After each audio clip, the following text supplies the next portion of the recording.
Hi అండి, welcome back to our channel. ఈరోజు మనము బిగినర్స్ అయినా ఎవరైనా కూడా చికెన్ ప్రాసెస్ని ఈజీగా ఎలా చేసుకోవాలో చూసేద్దాం. వీడియోలోకి వెళ్ళే ముందు వీడియోని ఎండ్ వరకు చూడండి. మీకు ఈ వీడియో నచ్చినట్లయితే లైక్ చేయండి. మీ లైక్స్ అనేవి నాకు చాలా ఎంకరేజ్మెంట్గా ఉంటాయి. వీడియోలోకి వెళ్ళిపోదాం. ముందుగా ఒక కడాయి పెట్టుకొని అందులోకి 2 టేబుల్ స్పూన్ ఆయిల్ వేసుకొని ఆయిల్ వేడయ్యాక అందులోకి కొద్దిగా కరివేపాకు వేసుకొని కరివేపాకు ఫ్రై అయిన తర్వాత కట్ చేసి పెట్టుకున్న 3 పచ్చిమిర్చి అలాగే కట్ చేసి పెట్టుకున్న ఉల్లిపాయ ముక్కలు కూడా వేసుకొని ఫ్రై చేసుకోవాలి. కలర్ చేంజ్ అయ్యే వరకు ఫ్రై చేసుకోవాలన్నమాట.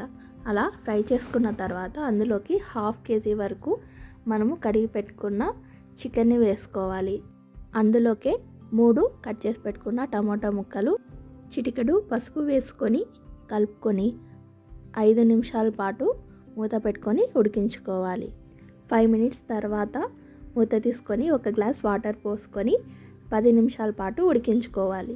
ఆలోపు చిన్న మిక్సీ జార్ తీసుకొని అందులోకి చెక్క, లవంగాలు, అల్లం, వెల్లుల్లి, ఎండు కొబ్బరి, కొద్దిగా కొత్తిమీర, వాటర్ యాడ్ చేసుకొని పేస్ట్ లాగా గ్రైండ్ చేసుకోవాలి. గ్రైండ్ చేసుకున్న మసాలాని 5 మినిట్స్ పాటు ఉడికించుకున్న చికెన్లో వేసుకొని కొద్దిగా వాటర్ కూడా వేసుకొని మిక్స్ చేసుకోవాలి.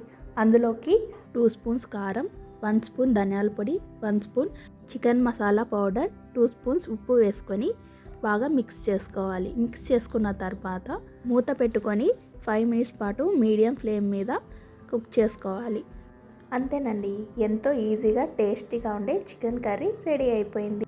ఈ కర్రీ రైస్లో కానీ చపాతీలలో కానీ చాలా బాగుంటుందండి. తప్పకుండా ట్రై చేయండి. మీకు ఈ వీడియో నచ్చినట్లయితే లైక్ చేయండి. మరిన్ని వీడియోస్ కోసం మన ఛానల్ని సబ్స్క్రైబ్ చేసుకోండి. Thank you for watching this video.